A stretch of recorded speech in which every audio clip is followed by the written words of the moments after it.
Hello, fine people of the internet, and welcome to this Film Riot Extra. I am Timmy Allen. So what we want to show you today is how we put together the bird scene in the Adobe and the Frog short. Specifically what I did to composite in those birds and how we got that traditional old Disney, old Warner Brothers animated look with the flight cycle of the bird. But first, let's go ahead and take a look at the shot that I'm talking about and we'll figure it out from there. And After Effects would send him letters in return. So yeah, that's it. Just kind of these birds all flying around looking awesome. The way we got this started, obviously, first and foremost, is we went and we talked to our artist. Her name was Ashton. She's here in the Dallas area. After I think maybe one cycle of back and forth, this is what she got off to us, which is an Illustrator file, and it's perfect. So what we're looking at is, we're looking at all the separate elements of the bird broken up into layers, which is great. The reason we want it broken up into layers is we want to be able to manipulate each of these pieces. So if we want to, manipulate just, the wing, we can grab just that wing. We can do whatever we want to it in After Effects, and it's going to be fantastic. Now, the thing you have to look out for in Illustrator is, unlike Photoshop, there's these sub layers. So like if you're building something from scratch and you're not necessarily paying attention, and you might have your default settings set up a bit different, but by default, usually, if I, have this layer selected and let's say I start drawing something, it automatically builds it into a sub layer. So it's not a layer onto itself, it's a sub layer. And again, that's good and that's useful for keeping things nice and clean and tidy in here. But when we go into After Effects, we want to make sure that all of those assets are available to us. So if we built all of this and all of this was, let's say, all like the body, just as she drew this, if all of this kind of populated inside of this tail layer and we imported it, it would basically import as a flat file, which is great if you're only interested in getting like a really nice high quality Illustrator file put into After Effects. And then usually you just hit this continuously rasterize button. And what that'll do is it'll just make sure that when you scale it larger or smaller, no matter where it's at, it won't alias, it won't staircase, it won't do anything to make your image look kind of gross and ugly, but it'll keep it nice and clean, as long as it's an Illustrator file. So we needed to set these up into layers, so that's how she delivered it, which is fantastic. We've got the tail, we've got wings, we've got the body, the feet. We had a feet open, but we didn't, we knew we weren't going to do too much with the feet since from the get-go the bird would be holding on to the letter in the first place. So to kind of have the open and closed feel seemed it was an extra step that we didn't need. And we knew that as the bird flew from the box, which is to the right, over to its hover state, which is to the left of the shot, we knew that we wanted to keep the bird's head focused where it's flying. And then when it gets to its final destination, it kind of, turns and looks at the camera and it's like, look how cute I am. I'm holding, an L. So we had her draw 4 stages of the head, just like we've got her drawing 4 stages of the wing cycle. And this will come into play a bit later. I'll show you how we did that, but we're using more or less all the same techniques for all of this. Now, you'll notice we kind of run into that problem that I was talking about before, where we want to make sure that the bird can blink. But since the bird's eyes are inside the head, we won't have access to, animate just the turning on and the turning off of the eyes. So what we needed to do is we need to create a new layer. We can call this Head 1 Eyes. Just like that. And what we want to do is, usually you could grab like these paths, which are the just the shapes around the iris. It's just essentially the eye shape with no fill. It's just a stroke. If we wanted the eyelids to be any color other than white, we would basically copy paste these up into here and then fill it with maybe the color of this light blue that's in the head. But really for this, all we need to do, and you'll see here in a second, you just shift click these little buttons and then you get these purple squares and you drag the purple squares up in here, and then that's how you switch, that's how you take the eyes out of that layer and put them into there. So you'll see if we toggle these on and off, this is giving us a pretty good eyes open, eyes closed effect. So we're good with that. We're going to keep it that way. And essentially I would go through and I would do that for each of these, but for the sake of the tutorial, we'll just kind of show you how to do it with the first head. And then from there, it'll be the same idea all the way through. So what we'll do from here is we will go ahead and save this little bad boy. We'll call it bird tutorial, save, replace, because that's the one I'm building in. And then just depending on what version of After Effects and Illustrator and just the Adobe suite you're working in, obviously this will be whatever it is. So we'll save it as the newest version. We'll come into here. We will double click inside of our project window and that'll open up the import file. Just click this guy, go open. So this is important. Sometimes it will default to footage, which is great. Again, it's kind of that whole flattened After Effects idea, flattened Illustrator idea. If you've got just an asset that you want to bring in, that is how you would do that. But since we're wanting to get all of its elements, we're going to import it as a composition, which will give us all of its layers as assigned by Illustrator. We'll keep the document size the same. We'll hit OK, and it will import the bird tutorial as first off a comp, and then all of the assets that build out the comp. So all of the layers separated into their own little layer, and then we'll double click that, and then again you can just see here's our little bird with all of his wings, and then we've got all the heads here, and then we've got the eyes that we will toggle on and toggle off. So there's that. Now to back up a touch, here is the file that Ryan delivered to me with the 3D camera data already tracked, and then with all of the nulls already tracked to the letters. So the letters and stuff were already pre-animated. The nulls came delivered. There's already a mask that the team had already set up. So the mask isn't something that we'll be getting into for this tutorial either, because they already had the mask built for me. So this is the file. So essentially what we're going to want to do is we're going to want to take our cute little bird, and we will just go ahead and click on this guy right here. Let's actually make him a brighter color. There we go. So we'll want to click.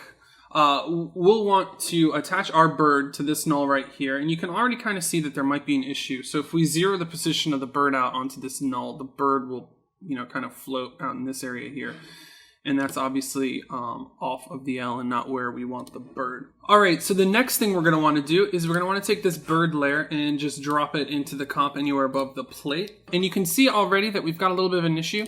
We want to make sure that the timings of both the master comp and the bird comp match. So if we open up the composition settings, we'll see that this is 2397, it's 8 seconds and 5 frames, and it starts at 0. So we hit OK.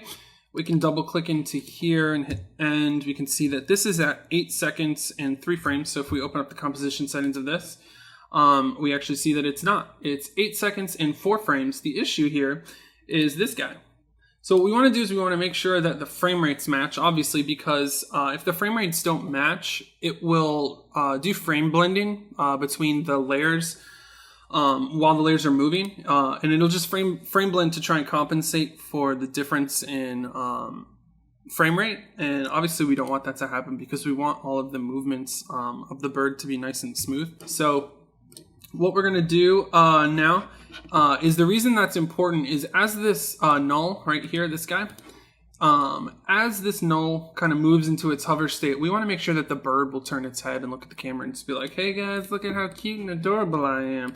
This way what we can do is we can just find that place in the timeline in the master comp, which is like, let's say like right here, why not?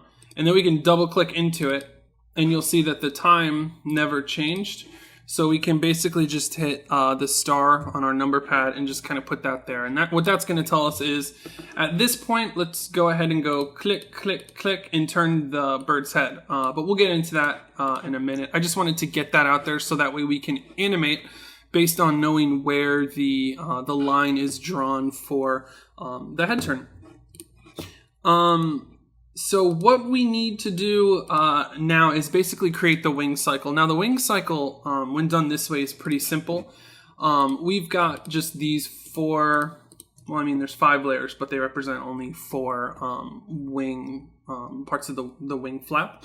What we want to do is we want to find a good balance of time based on how this bird might flap its wings. So does each only exist for 3 frames, or does it only exist for for 5 frames, for 2 frames.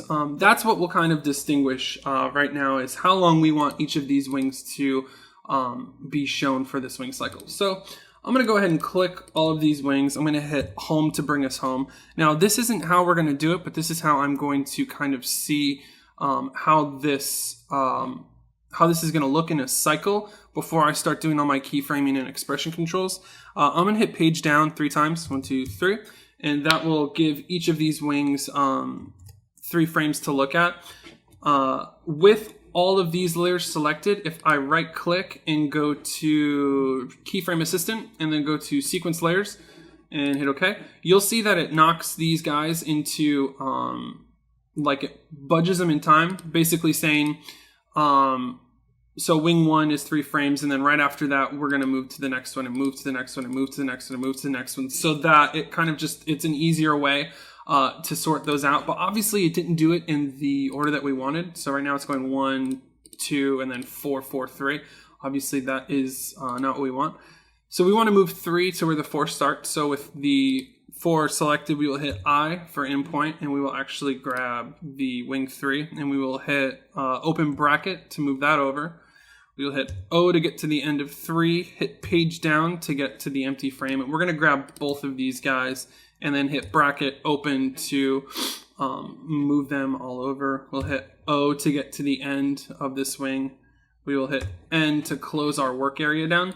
Now if I ran preview this, you can kind of see the flight cycle, and it's just that simple.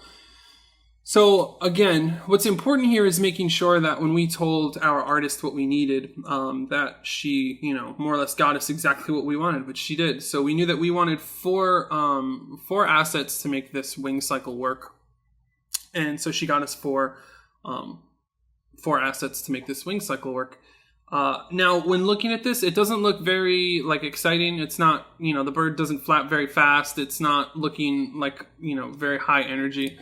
So that's obviously something that we will go ahead and address. Let me just lock this guy so I can shift click without, I hit home, I hit bracket close, bring them all in. We're gonna go ahead and squish this down to maybe 2 frames, 1, 2, and we will see how that looks. So I'll just shift click all these guys, option close brackets to knock them down. And instead of going through and doing the sequence layers and having to reorder everything, I'm just gonna kind of do it by hand real quick.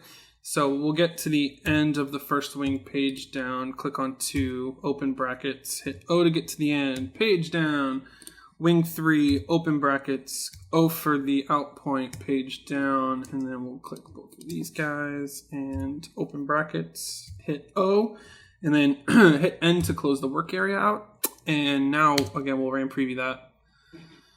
Again, that's obviously a lot more energy there, but I still feel like it needs to be faster, and obviously the only place we can go to make this faster is we need to just knock these down to 1 frame. So go home, open bracket, page down once, option close bracket to, now these only exist in 1 frame.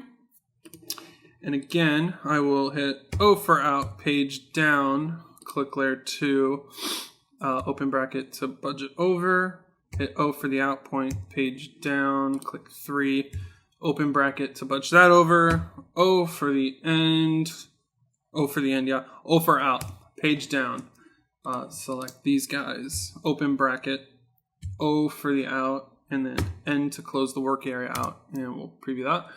And that's looking a lot better.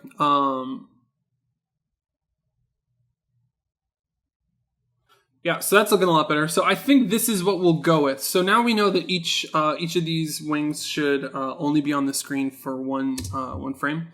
So that's helpful in doing it this way, so that way we don't have to do the expression controls and the keyframing up front. We can kind of just get a real quick visual to see what that looks like there. So now we get to the fun part. Click all these wings, hit T for opacity, and just create a, actually let's move down 1 frame. And we'll click the on. So now the opacities here are at 100%. If we go back 1 frame by hitting page up, we will just slide these off. So now they're on for 1 frame. Next frame, what we'll do is we will say blank. And so now what we've got is all of them are turning on and staying on for 1 frame, which is great. So we've got four separate wings. So we can assume that we will go 1, 2, 3, 4, and then keyframe again. So now I'm going to explain what exactly all this is doing. What we need to do is we need to move all these in time. So if I keep hitting plus and I zoom in, I'm going to take wings 1 and I'm going to put the 100 keyframe onto that frame. And when I hit down, I'm going to take the 2 and make sure the 2 is there, so it's already there. And I'm going to hit down and I'm going to grab the 3 and make sure the 100% keyframe is there. Hit down. Make sure the 100% keyframe on both of these 4s are there. And then when I hit down, I want to make sure that my wing 1 starts up again, because what we're going to do is we're going to write an expression that's basically going to loop our keyframes. So that way, if there's any adjustments we need to make later, what I used to do is I used to like copy paste all these keyframes down the entire length of the comp, which is effective and it works, but God forbid you've got to go in and change, for some reason you need to maybe nudge these out. You've got to go in and you've got to do it to every single keyframe instead of just worrying about doing it to one set. So that's what we're doing, and that'll make sense here in a second once we add the expression controls. So you can see we've got the wing cycle happening, but then it shuts off. The reason I've added these keyframes at the end here, which are basically just the zeros all over again, is because we want to recycle through the keyframe animation. So you would assume that when we get to this 4th frame, we want to make sure that the 1 turns back on. So in order for the 1 to turn back on, we need to take this keyframe and move it, into this position so that the cycle starts over. But if we put the 0 there, it's going to start at 0 and this frame's going to be a miss. So we actually need to put the 0 keyframe where the 100 keyframe of the 4th is. So I'm going to undo that, select all of these keyframes so that we move them all relative to the keyframe animation. And we're going to want to put this 0 point at the last wing's 100 point, because then we can assume if we're looping the animation out that this frame will now be the 100%. So let me just show you how this works. What you want to do is you want to option click the stopwatch and you'll get this little guy. The expression we're going to use here is loop out, capital O, and then what we want to do is we want to cycle through it. So you just put cycle there. And you can check the Adobe site and all the help material to find out what other attributes you can have in here. One of them is ping pong. So if you want it to ping pong through the animation keyframes and then ping pong right back, that's something that you can do. That's helpful when you're doing loops for things that maybe you want to animate out and then reverse animate back to the beginning and then animate back out. But what we want to do here is we don't want to ping pong, we want to cycle. So when it gets to the end, it just cycles back to the beginning. If I hit enter, you can see, ta-da, there's our wing. So now what this is doing is there's the wing 4, and then we go straight back to wing 1. So if I hit home, it matches. But then obviously it disappears again. So now what we want is we can right click on opacity and we can do copy expression only. We will click on all of these guys and we will hit Command V to paste those all in. And if you hit E twice, EE, you can see that the expression's been put on all of these guys. So now if we cycle through, you can kind of see that, as we keep going through the rest of this comp, that the wings will just continue to go. So it's important to make sure you understand how this loop will work. This is just telling it, we need this extra space in here for all of these layers to hit their 100%. So if I just budged this, up right after this 0, this layer will just continuously forever kind of show up in random places, which looks wonky. So it's important that we make sure that we leave plenty of space and room between these 2 keyframes before the cycle goes back to 1 in order for these layers to hit their 100 point. So that's looking pretty good right there. We'll go into here, and as you can see, if I rain preview this, like, yay! So we've got our little guy, and he's fluttering his wings, and he's excited to be around and be involved. So what's important now is we're going to go ahead and put this bird into 3D. Put him into Z-Space. We're going to enable his transform 3D option, and that's going to just make him a part of the scene. So you can see kind of the camera's moving. It's just going to leave him down there because, again, he's not parented to anything yet. And we'll jump in and start worrying about, you know, his head turn and his blinks and stuff later. Let's just take some time and lock down how he looks while he's being animated. So what we can assume we want to do is we can assume that we want to parent the bird to the null. And so now, you know, the bird is moving with the null, but obviously the bird's not zeroed out on its position. So we hit P for position. We'll just hit 0, tab, 0, tab, 0, hit enter. And so now we got this bird sticking at its at the true 0 point. Again, that's all well and good, but that isn't necessarily what we want because this is a flat asset. It's got no depth. As that L turns, you can see that we lose our little guy. So what we're going to want to do is if we just go to this frame, actually we can go to the end and get a better idea. Obviously we want this bird to, first and foremost, we want the bird to be holding on to the L. So if we hit Y and then we go to the X, we get to this point and we can kind of see the bird, you know, bird's doing its thing, it's holding the L, but it is kind of rotating weird. We want it to rotate more down there. So again, same thing as before when we were adjusting its joint positions. We'll just move this right here, but it still won't make too much of a difference. It's mostly just for our peace of mind. We can see that that's, you know, where the feet are holding on to the letter. Now we don't want the bird to disappear like this when it's moving.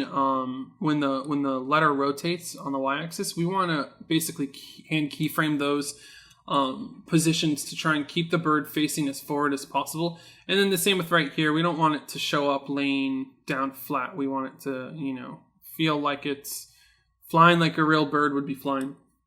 So that's easy. We hit R for rotation. We can assume that something like that is all of its true positions. And so from down like there-ish, we just want to make sure that on its x-axis we are, you know, rotating like that so that it's always kind of facing the camera at all times. And then maybe right here is when the Y rotation starts. So we can go, as it rotates like that, we can kind of just cheat the bird forward a touch. So as the L rotates, the bird won't rotate in that axis just as much. And then the thing too is, if I zoom in, you'll see that we start to lose the connection from the bird to the letter. And actually, right off the bat, it looks like this bird is just a touch too big. So let's just hit scale and let's scale this guy down. You know, make him cuter, a little smaller. Move him to like there. And then we'll hit U to bring up, didn't mean to do that. We will select our layer, hit U, and bring up all of its attributes. Okay, there we go. So it's looking a little cuter. Slide him over. What we might have to do is we might have to also open up the position tag, and we will animate the position as well. Because at certain points he might slide just a little bit based on the rotation. So like here, for example, as we're rotating him in the Y while the null tries to rotate him also, and we're kind of fighting against that null, you can see we're kind of breaking apart here, and it's like he's only holding onto it by one leg. So we'll get to this position, and we'll bring back all of our guides, and we'll just slide him like that. So now he kind of slides with the L, but again, we're not losing him completely in the Y, so that's good. And then it starts to flip back around. So let's go ahead and fit this back to 100. So this right here, this is when the L is at its full thinness, and then it starts to wrap back around. So we can assume that we want these keyframes right here to be back to where they were. But let's just go ahead and hand animate it back just in case. Okay, and then just double check and make sure his feet are where they need to be. You know, it looks like they are, but I might not, just a touch.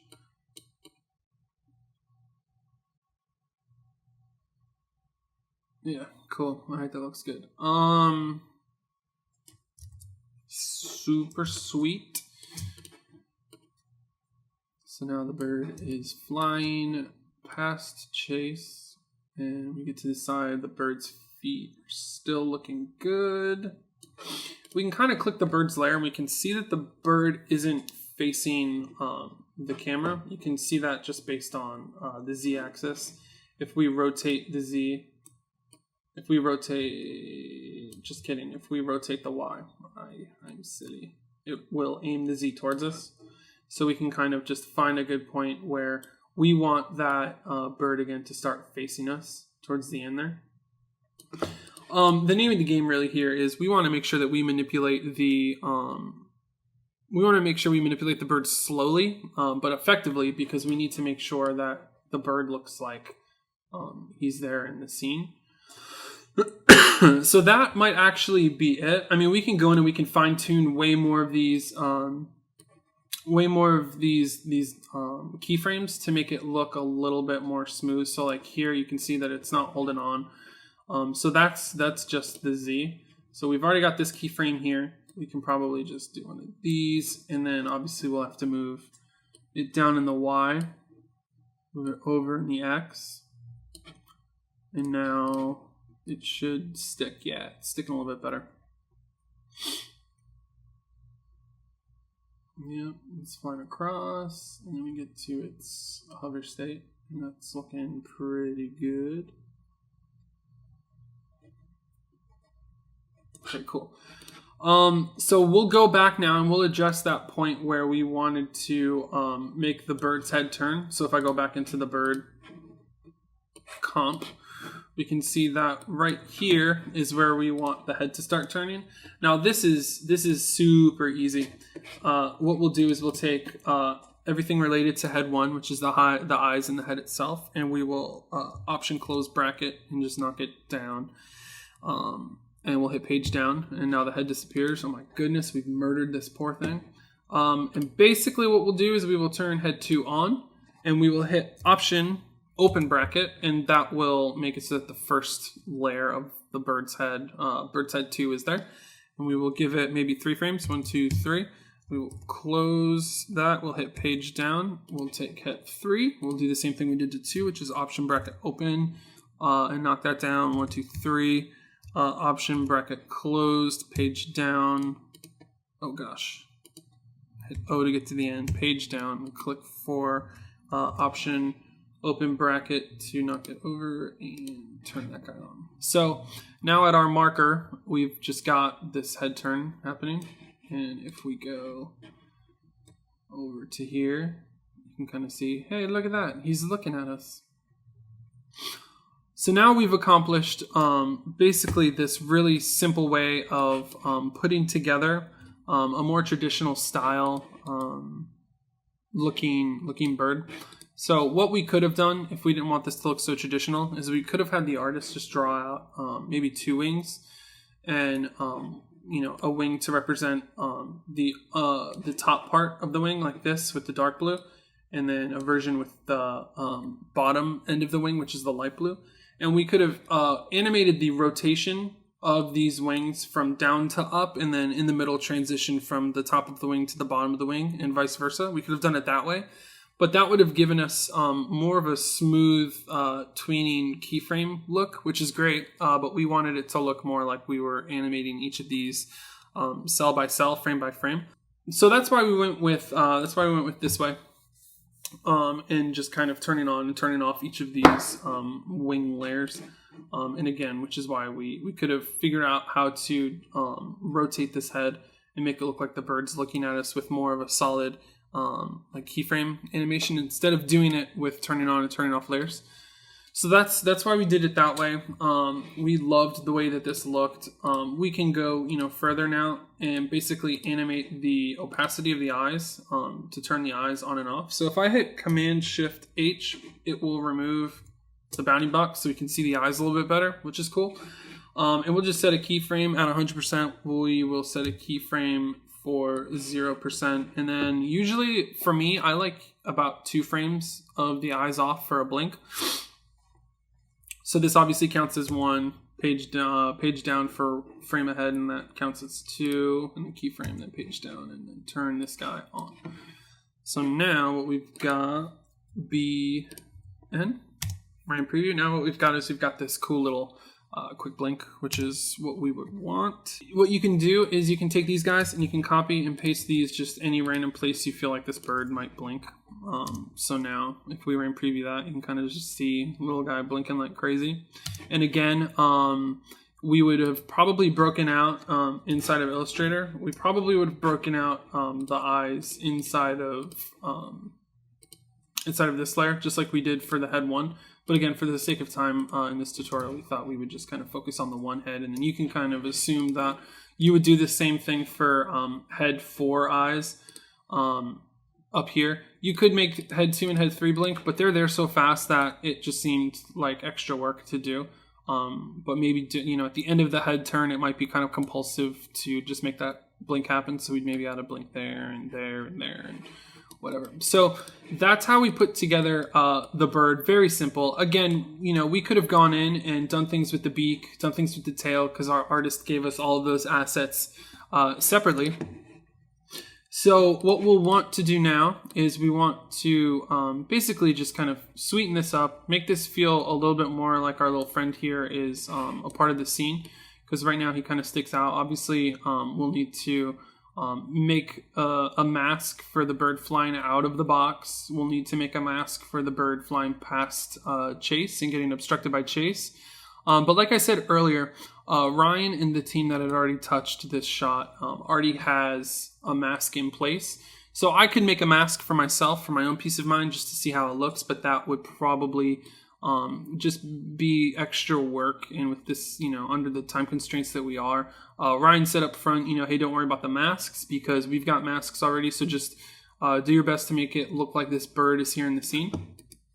So what we want to do now is we can assume as this box open, light is entering the area, essentially lighting the bird. So the easiest thing we can do here to make sure that this bird gets lit properly is, so let's say the light starts like there-ish. So what I'm going to want to do now is add the lighting to this little guy. So I'm going to assume that right about here is when the lighting starts. Chase is opening the box. So I'm going to click on the bird, right click, effect, color correction, and let's do it with just the basic curves adjustment because I can knock all the whites out. I can knock all the blacks out. So what we want to do first is make this keyframe, and I'm going to hit U to show all keyframes. And I'm actually, first thing I'm going to do is I'm going to hit star on the number pad and make a marker there. Because I know that this is the color that we want the bird to be at the end. So I'm going to go to where I feel like the bird gets its full blast of light. And let's say that's like right here. I'll drag that final keyframe there and then jump back to my marker. And from here, we want to knock all these whites out. Because we feel, let me curve it. Nah, let's not curve it. That was a mistake. So we'll knock the whites out because we're saying that this little guy is not being lit just yet. And now as we scroll through that, we can see that the bird's getting lit as if flying out of a dark box into the wonderful light of my apartment. Yes, that is my apartment. I'm currently sitting here now. So that's that. But if we look, let's get a bigger shot here. If we look at the box itself, you can see that the box from the get-go isn't very in focus, but our bird here is crisp as a cracker. Yes, I said it. Crisp as a cracker. So we want to make sure that we can make that bird fit a little bit better. So what we will also do, let me toggle that down. Right click here, effect, blur, blur, blur, blur, blur, blur, and sharpen. We'll just do a fast blur. It's what we feel. I feel like it'll just be quick. So I'll set the 0 state, hit U to show this keyframe that we've just created. Let's find a good spot where we feel like the bird might be coming into focus. So I'll just drag a little bit. If we watch this line here, you can see that the blur, the depth of field starts to kick in right around here. So assuming the bird is flying out of the middle of the box, it should still be pretty blurred. But as it comes out, we can maybe start to sharpen him up. And again, the letters are also a dead giveaway because the bird is obviously holding the letters. So like, let's say like there-ish. That's when the bird becomes full sharpness. Crisp as a cracker again. And we can just say that the pull starts like here. And then all we need to do is take this number, drag this number down. I'll just hit down until I feel like... So we'll give him a 4. And then there we go. So you can see he starts to sharpen up as he flies out and as the camera starts to grab focus on this L. And now this little guy is fully integrated into the scene.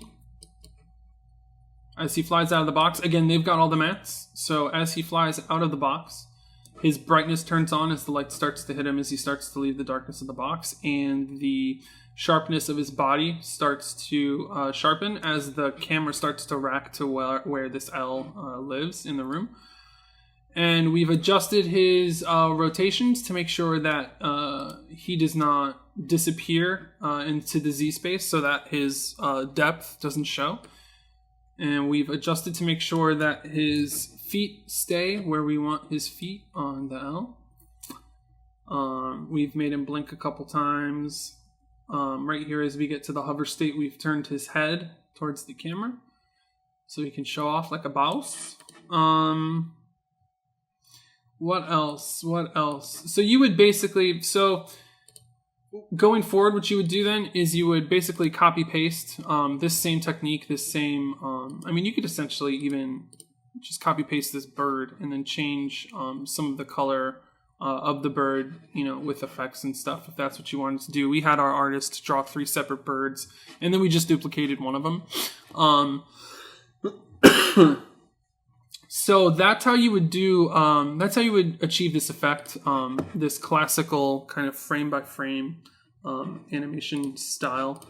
Again, here's our little bird layer. Got some blinks going, got the head turn, got the wings flapping. And let's go ahead and check out this shot one more time.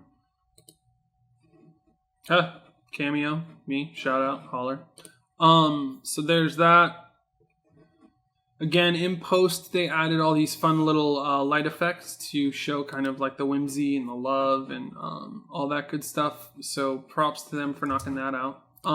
Something I just remembered too, to integrate it into the scene a bit better. So you can see that in the actual piece, I had the bird a little off to the side, so the tail was never obstructed by the L. Whereas you can see here for the O and the last E that the tail needs to get obstructed, because as this bird holds the letter, you can assume that obviously the body, the head is in front of the O and the tail is behind the O. So if we look in here, let's go ahead and zoom a touch. You can see that the tail is in front of the L, which kind of feels weird because it feels like it's holding the L but still somehow sitting in front of it. So what you would want to do is you would just want to go through and create a new mask. And basically, I'm not going to do it now. Hit M for mask, turn this into a subtract. You would want to keyframe, and yes, I did keyframe, each and every single frame to kind of knock the tail out of the L without knocking the body and knocking the feet out. So you can kind of see why I strategically chose to put this bird off to the side so we wouldn't have to worry about it here. But obviously we did have to worry about it for the O, and especially this guy right here. So that's just another thing you can do to add that little extra element of integration and like kind of like real lifiness to the shot. So definitely make sure you pay attention to all those aspects as well. I'm just going to delete that because we're not going to worry about that for this guy. And that is pretty much it. Again, I wish I could have shown you a little bit more about how we camera track and stuff like that, and how we get these nulls and these letters in place. But for the sake of this tutorial, obviously we just really wanted to show you how to create that traditional Disney style, Warner style animation inside of After Effects using only a few frames and some fun expressions to loop your keyframes. So that's how we did that. Guys, I appreciate you so much for checking out this tutorial. Again, this was my first go at doing a tutorial, so thank you for bearing with me. Hopefully that wasn't too much gobbledygook. If you have any questions, feel free to ask me. I'd love to hear from you guys. You can hit me up on Twitter at Timmy_Allen, or you can email me, tim@thisiskappa.com. If you've got any questions about this, obviously there's a million ways to do this specific technique, but this is the way that I know how. So hopefully it's helpful to you if this is something you guys are wanting to try out. Again, thank you so much for watching. I appreciate you, and yeah, I'll see you around.